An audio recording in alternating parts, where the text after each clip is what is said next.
Nas 4 primeiras lições, nós vimos que o sacrifício de Jesus Cristo no nosso lugar nos colocou numa posição privilegiada diante de Deus. Quando nós cremos em Cristo Jesus, nós somos filhos de Deus. A justiça de Cristo foi colocada na nossa conta. Nós somos revestidos de Cristo Jesus. A nossa vida está escondida em Cristo.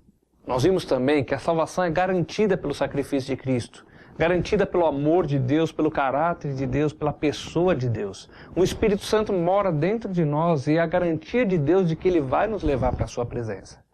E talvez nessa altura do ensino você se pergunte o seguinte: mas se eu tenho tudo isso garantido, se a salvação é garantida por Cristo, então eu posso fazer o que eu quero?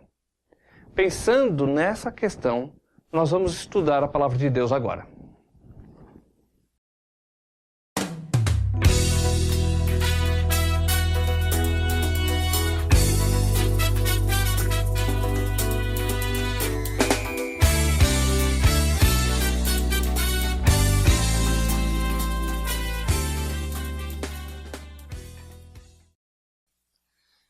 Nós estamos estudando sobre firmados na fé. Nós vimos que a nossa fé está alicerçada na palavra de Deus, na pessoa de Deus e no sacrifício de Jesus Cristo. O Espírito Santo mora dentro de nós e ele garante a nossa salvação. E pensando nessa segurança e nessa fé, nós devemos olhar agora em Gênesis capítulo 12, versículos 1 e 2. Ora, disse o Senhor a Abraão: sai da tua terra, da tua parentela e da casa de teu pai, e vai para a terra que te mostrarei. De ti farei uma grande nação, te abençoarei e te engrandecerei o nome. Sê tu uma bênção. Deus chama Abraão para sair da onde ele morava e ir para um lugar que Deus mostraria. Era uma decisão difícil, porque você sair e se mudar já é difícil, ainda mais para um lugar que você não conhece. Era uma decisão difícil porque ele sairia do meio dos parentes, dos amigos e iria para um outro lugar. Agora, por que ele tomou a decisão de pegar, sair e ir para aquele lugar que Deus disse? É simples, ele confiava em Deus. Ele sabia que Deus sabe o melhor para a vida dele. Que Deus conhece o futuro, conhece o amanhã e o que Deus tem para nós é sempre o melhor. Confiado no que Deus é e no que Deus diz, que ele tomou a decisão de partir. Não foi um salto no escuro, não foi uma decisão impensada. Foi a melhor decisão da vida dele, porque ele decidiu fazer o que Deus tinha pedido dele. Hoje, talvez você esteja passando por pressões. Talvez alguns parentes que não entendam a sua fé, que ainda não entenderam a salvação em Cristo, estão questionando você, até pressionando a sua vida. Talvez alguns amigos estão te pressionando. E você tem que escolher entre o que Deus pede de você, entre se posicionar com a sua fé e essas pessoas. Você sabe, e eu sei, a Bíblia diz que a família é uma bênção de Deus. Você deve tratá-los com carinho, com cuidado, com amor, mas também deve se posicionar quanto à sua fé e ouvir a voz de Deus. Esse deve ser o nosso papel, o nosso posicionamento mediante as pressões que as pessoas nos colocam. Abraão tinha uma escolha entre os parentes e a voz de Deus. E você também tem essa escolha. Seja amável, seja bondoso com eles, para que um dia eles entendam essa salvação também. Mas se posicione, coloque a sua fé no que Deus diz na palavra de Deus. Verso 3, vamos ler. Abençoarei os que te abençoarem, e amaldiçoarei os que te amaldiçoarem. Em ti serão benditas todas as famílias da terra. Quando Adão pecou, a maldição do pecado veio para todas as famílias da terra. Todos os descendentes de Adão sofreram a consequência do pecado. A maldição do pecado caiu sobre toda a raça humana. Agora Deus está dizendo para Abraão o seguinte: através de você vai vir alguém que vai trazer bênção a todas as famílias da terra. Lá em Mateus capítulo 1, verso 1, olha o que diz a respeito de Jesus. Livro da genealogia de Jesus Cristo, filho de Davi, filho de Abraão. Quando fala que Jesus é filho de Davi e filho de Abraão, é uma referência a essa promessa. Porque através de Abraão viria o Salvador prometido. Jesus era descendente de Abraão, ele era descendente do rei Davi, ele era o Salvador prometido que Deus havia mandado para trazer bênção a todas as famílias da terra. Em Apocalipse, capítulo 5, verso 9, ele confirma isso, que Jesus é esse Salvador, é esse que traz bênção a todas as famílias da terra. Vamos ler lá? E entoavam um novo cântico, dizendo: digno és de tomar o livro e de abrir-lhe os selos, porque foste morto, e com teu sangue compraste para Deus os que procedem de toda tribo, língua, povo e nação. Por causa do pecado de Adão, veio maldição para toda a terra, para todos os descendentes de Adão. Agora, porque Jesus na cruz pagou o preço do nosso pecado, com o sangue que ele derramou ali na cruz, ele morreu no nosso lugar e ele nos comprou para Deus. Comprou para Deus pessoas que procedem de toda língua, tribo, povo e nação. Ou seja, bênção para todas as famílias da terra. Voltando em Gênesis capítulo 12, verso 4, vamos continuar entendendo esse texto. Partiu, pois, Abrão, como ordenara o Senhor, e Ló foi com ele. Tinha Abraão 75 anos quando saiu de Harã. Abrão ouviu o que Deus disse, atentou para o que Deus estava falando. E ele saiu da sua parentela, saiu do meio dos seus amigos e foi e partiu para o lugar que Deus havia dito. Ele ouviu a voz de Deus, creu no que Deus disse e obedeceu ao que Deus tinha pedido. É assim com a gente ouve a palavra de Deus, a gente crê que Jesus é o nosso Salvador, e aí surge dentro de nós um desejo de ouvir a voz de Deus e fazer a vontade dele. Vamos agora em capítulo 13, versículos 10 e 11. Levantou Ló os olhos e viu toda a campina do Jordão, que era toda bem regada, antes de haver o Senhor destruído Sodoma e Gomorra, como o jardim do Senhor, como a terra do Egito, como quem vai para Zoar. Então Ló escolheu para si toda a campina do Jordão e partiu para o Oriente. Separaram-se um do outro. Quando Abraão saiu, ele levou Ló consigo, porque ele tinha que cuidar do seu sobrinho, já que o pai dele havia morrido. Só que como Ló e como Abraão tinham muitos bens, muito gado, muitas ovelhas, começou a haver uma intriga entre os pastores de ovelhas.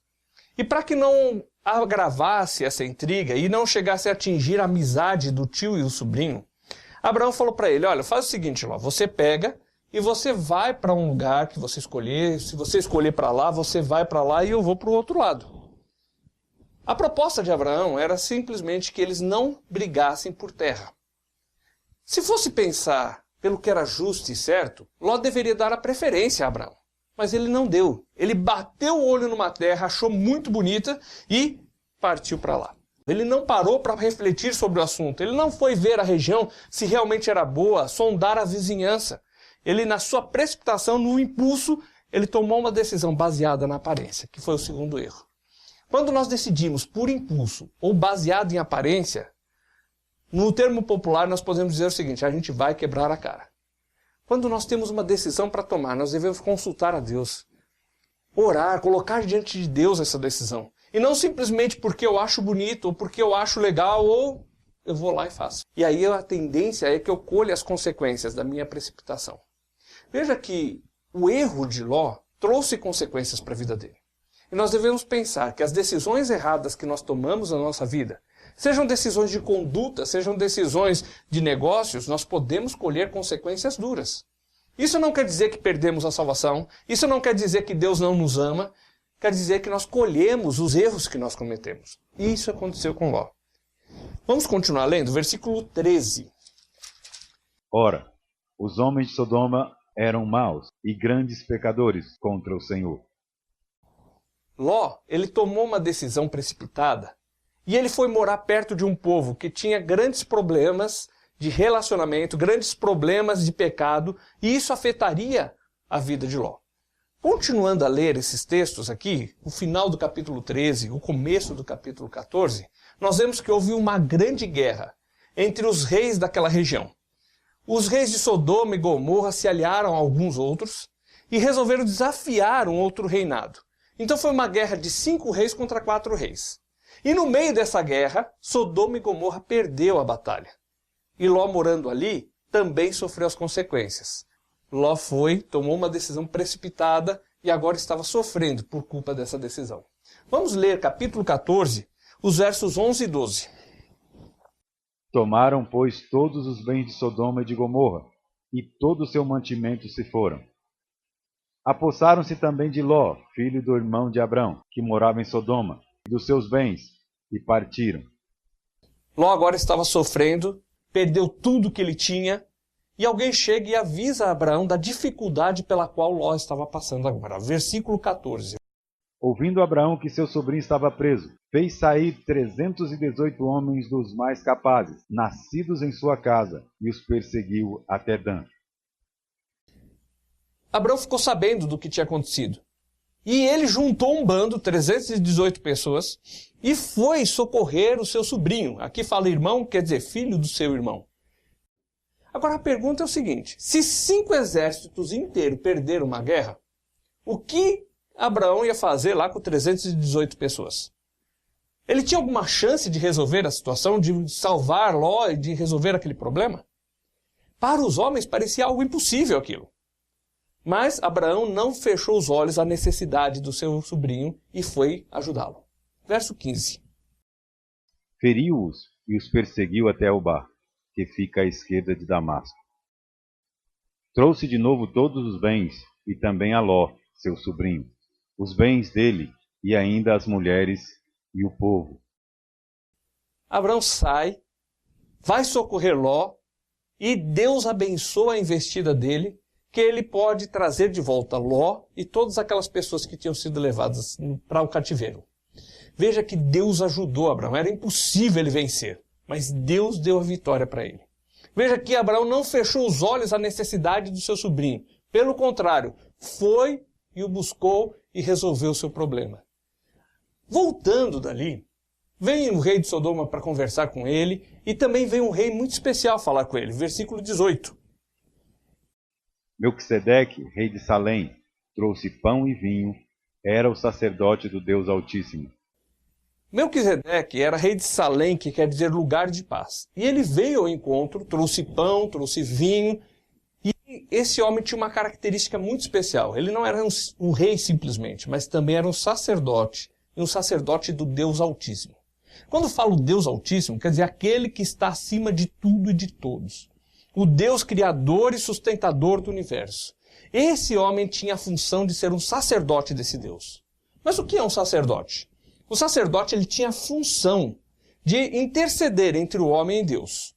Nós vemos pelo Velho Testamento várias histórias falando sobre a função do sacerdote no Antigo Testamento. Agora eu quero convidar você a gente olhar um texto em Hebreus capítulo 4 para falar sobre a função do sacerdote para nós hoje, na nossa época. Vamos lá, capítulo 4, versículo 14. Hebreus 4, 14. Visto que temos um grande sumo sacerdote, Jesus, Filho de Deus, que penetrou nos céus, retenhamos firmemente a nossa confissão. Hoje nós não precisamos mais de sacerdote, porque Jesus Cristo é o nosso sacerdote.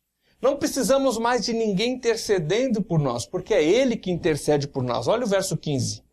Porque não temos um sumo sacerdote que não se compadeça das nossas fraquezas, porém um que, como nós, em tudo foi tentado, mas sem pecado. Cristo é o nosso sacerdote, Ele é o sumo sacerdote, o chefe dos sacerdotes. Hoje nós não precisamos de um sacerdote humano, nós precisamos de Cristo. Ele é que intercede por nós. Cristo não é somente o nosso sacerdote, mas Ele também é o nosso sacrifício. Ele morreu no nosso lugar. Então Cristo é o nosso sacerdote, é o nosso sacrifício. Nós não precisamos mais nem de sacerdote nem de sacrifício por causa de Jesus Cristo. Voltando no texto de Gênesis, capítulo 14... Vamos ler os próximos versos agora. Gênesis 14, versículos 19 e 20. Abençoou ele a Abraão e disse: Bendito seja Abraão pelo Deus Altíssimo, que possui os céus e a terra. E bendito seja o Deus Altíssimo, que entregou os teus adversários nas tuas mãos. E de tudo lhe deu Abraão o dízimo. Quando Melquisedeque fala com Abraão, ele fala o seguinte: bendito seja o Deus Altíssimo, o que possui os céus e a terra. Esse é o Deus que nós acreditamos. O dono de tudo, superior a tudo, supremo, soberano, esse Deus maravilhoso. E ele afirma que foi Deus, esse Deus maravilhoso, que deu vitória a Abraão. E Abraão sabia disso. Quando Abraão sai para a batalha, ele não levou nada de bens consigo. Seus bens ficaram lá onde ele habitava. Quando ele volta da batalha, ele traz todos os despojos. As coisas que aqueles exércitos haviam saqueado de Sodoma e Gomorra, Abraão traz de volta. E Abraão sabia que a vitória foi dada por Deus. E em gratidão ao que Deus tinha feito por ele, ele separa 10% daquilo e oferece a Deus. e diz assim, olha Deus, eu não teria feito nada, eu não teria ganhado nada se não fosse através do Senhor. Então eu quero ser grato. E uma parte daquilo que o Senhor me deu, eu quero devolver para o Senhor. Essa é a ideia de contribuição. Você reconhece que tudo que você tem, que tudo que você é, veio do Senhor. E em gratidão a esse Senhor maravilhoso, você devolve uma parte e diz, Senhor, isso daqui é a minha forma de agradecer por tudo que o Senhor tem me dado. Veja que Abraão não foi constrangido, coagido a nada. Ele, de livre e espontânea vontade, quis oferecer a Deus uma oferta de gratidão pelo que Deus tinha feito por ele, pelo cuidado de Deus e pela vitória que Deus tinha dado. Tudo que você tem, tudo que você é, você deve a Deus. E nós devemos ter um sentimento de ser gratos a Deus por aquilo que Ele tem feito por nós. Capítulo 15, versículo 1. Olha só o que diz. Depois destes acontecimentos, veio a palavra do Senhor a Abrão, numa visão, e disse, não temas, Abrão, eu sou o teu escudo, o teu galardão será sobremodo grande. Ele se meteu numa briga de vários reinos. E de repente alguém poderia falar para ele, Abraão, você é louco. Agora esses reis vão vir e se vingar de você.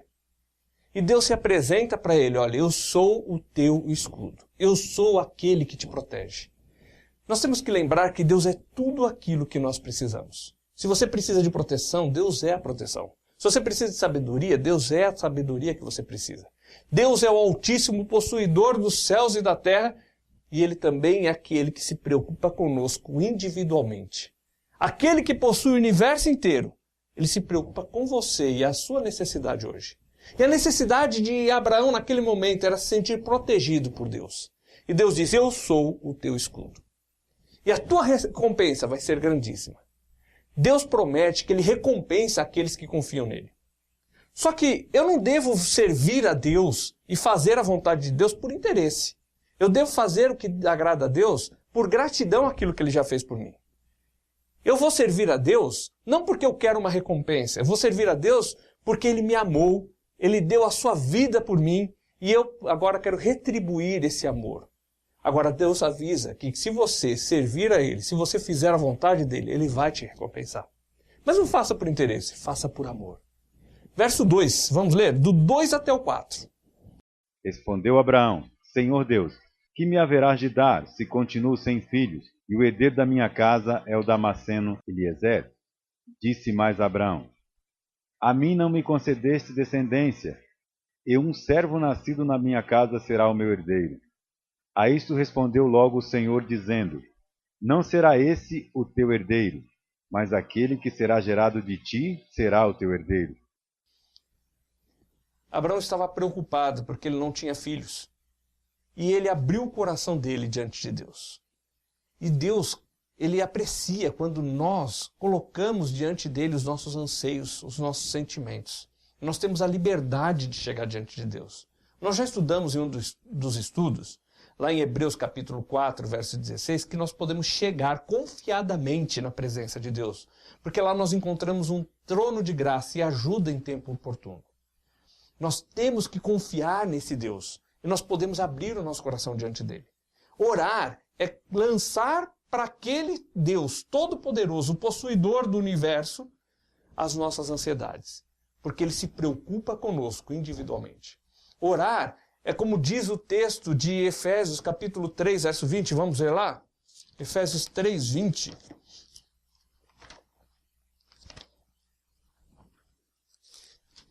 Orar é a gente chegar diante do Deus Todo-Poderoso e lançar sobre Ele tudo o que nós temos.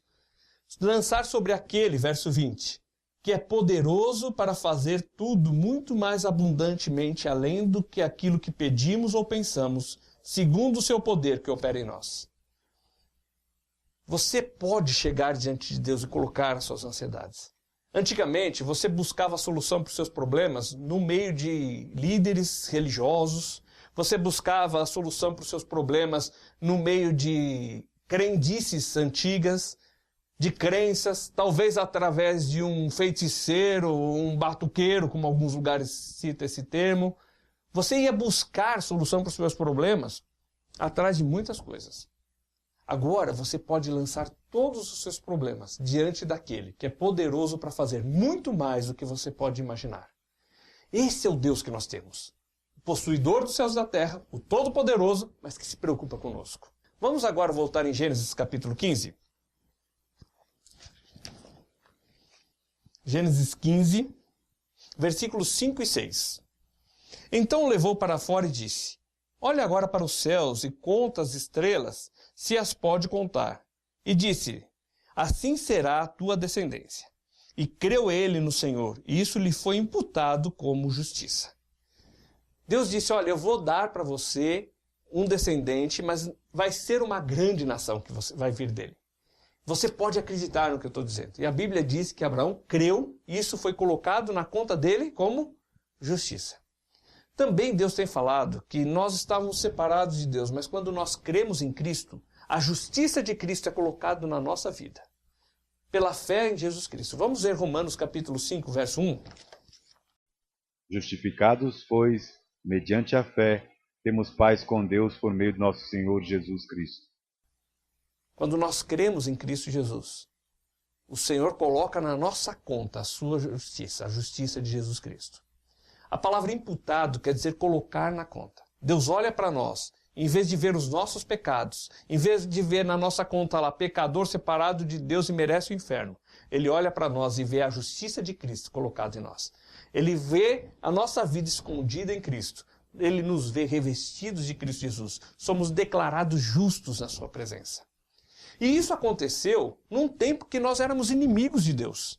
Olha só capítulo 5, versículo 6. Porque Cristo, quando nós ainda éramos fracos, morreu a seu tempo pelos ímpios. Nós éramos ímpios, praticávamos atos que Deus abominava. Nós éramos fracos, incapazes de nos salvar, mas Cristo morreu por nós, quando nós éramos fracos e ímpios. Olha o verso 7. Dificilmente alguém morreria por um justo, pois poderá ser que pelo bom alguém se anime a morrer. Talvez você se animaria a morrer por alguém bom, embora isso é difícil. Mas morrer por alguém que é seu inimigo, que é ímpio, que é incapaz de se salvar, só o amor de Deus é capaz de fazer isso. Por isso que o verso 8 diz assim: mas Deus prova o seu próprio amor para conosco, pelo fato de ter Cristo morrido por nós, sendo nós ainda pecadores. Quando nós éramos pecadores, Deus estendeu esse amor a nós. E olha o que o verso 9 diz. Logo, muito mais agora, sendo justificados pelo seu sangue, seremos por ele salvos da ira. Quando nós cremos em Cristo, somos justificados pelo sangue de Cristo, porque Ele morreu na cruz, derramou o seu sangue no nosso lugar, tirou o nosso pecado. Agora somos salvos da ira. Agora nós não somos mais condenados. Olha o verso 10. Porque se nós, quando inimigos, fomos reconciliados com Deus mediante a morte do seu Filho, muito mais, estando já reconciliados, seremos salvos pela sua vida. Nós éramos inimigos de Deus e Ele deu o seu Filho por nós. Imagina agora, quando nós somos amigos de Deus, ou melhor, que somos filhos de Deus, o que Ele não fará por nós. Por isso que nós podemos chegar diante daquele que é todo-poderoso, porque Ele vai fazer muito mais do que nós pedimos e pensamos. Basta nós crermos nele. Vamos agora no capítulo 16 de Gênesis, versos 1 e 2.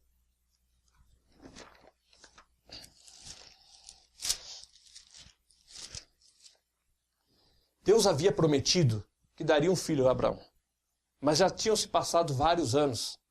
E Abraão estava ansioso por esse filho. E Sara estava ansiosa para ter um filho também, mas ela era estéril e não conseguia ter filhos. De repente, Sara teve uma ideia. Olha os versos 1 e 2. Ora, Sarai, mulher de Abraão, não lhe dava filhos. Tendo, porém, uma serva egípcia, por nome Agar, disse Sarai a Abraão: Eis que o Senhor me tem impedido de dar à luz filhos. Toma, pois, a minha serva, e assim me edificarei com filhos por meio dela. E Abraão anuiu ao conselho de Sarai. Já fazia 10 anos que Abraão estava na terra de Canaã. Deus disse que daria filhos para ele, mas até agora nada. E Sarai resolveu tentar dar uma forcinha e tentar resolver o problema do jeito dela. E ela falou assim: Abraão, não tem essa escrava egípcia, chamada Agar aqui? Então, ela é minha escrava. tudo que é dela é meu, porque eu sou a dona dela. Então faz o seguinte, você vai dormir com ela, vai fazer um filho dela, e esse filho vai ser meu. Só que depois disso começaram os problemas. Olha só versos 3 e 4. Então Sarai, mulher de Abrão, tomou a Agar, egípcia, sua serva, e deu-a por mulher a Abrão, seu marido, depois de ter ele habitado por 10 anos na terra de Canaã. Ele a possuiu, e ela concebeu. Vendo ela que havia concebido, foi sua senhora por ela desprezada. Agar ficou grávida, e quando ela viu que estava grávida, ela menosprezou Sara. Ou seja, eu consegui dar um filho para Abraão, você não.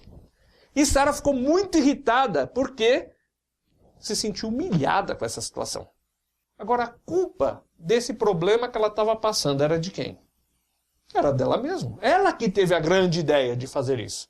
Ela que disse para Abraão, olha, vamos fazer filhos através dessa egípcia. Agora ela estava sendo menosprezada. O pecado, ele traz consequências. E as consequências do pecado muitas vezes são muito duras. Veja o verso 5. Disse Sarai a Abraão, seja sobre ti a afronta que se me faz a mim. Eu te dei a minha serva para a possuíres. Ela, porém, vendo que concebeu, desprezou-me. Julgue o Senhor entre mim e ti. A ideia foi de Sara. Agora ela chega para Abraão, dá um jeito nisso. Olha só o que aconteceu. Então o pecado trouxe consequências. Ela se sentiu humilhada. Agora ela e Abraão estavam discutindo por causa do pecado que havia sido cometido. Pecado traz consequências. E muitas vezes as consequências do pecado são duras. Pecado traz consequências físicas. Por exemplo, uma pessoa pode, por causa de sair dirigindo bêbado, bater num poste e nunca mais andar. Pecado traz consequências emocionais. O casal estava brigando por causa do problema que houve ali. Pecado traz consequências espirituais, porque a nossa comunhão com Deus é quebrada. Nós não perdemos a salvação, mas a comunhão, a amizade, a intimidade com Deus fica quebrada por causa do nosso pecado. Por isso que Deus nos chama a viver uma vida de santidade. O prazer de Deus é que nós andemos no seu caminho. E quando nós não andamos no caminho de Deus, nós sofremos consequências. E elas são duras, são difíceis, e era o que Abraão estava sofrendo, era o que Sara estava sofrendo. Capítulo 16, o verso 16, diz que nasceu o filho que Agar deu a Abraão, e o nome dele era Ismael. E Abraão tinha a idade de 86 anos. Agora, no capítulo 17, verso 1, olha o que diz. Quando atingiu Abrão a idade de 99 anos, apareceu-lhe o Senhor e disse-lhe, eu sou o Deus Todo-Poderoso, anda na minha presença e sê perfeito.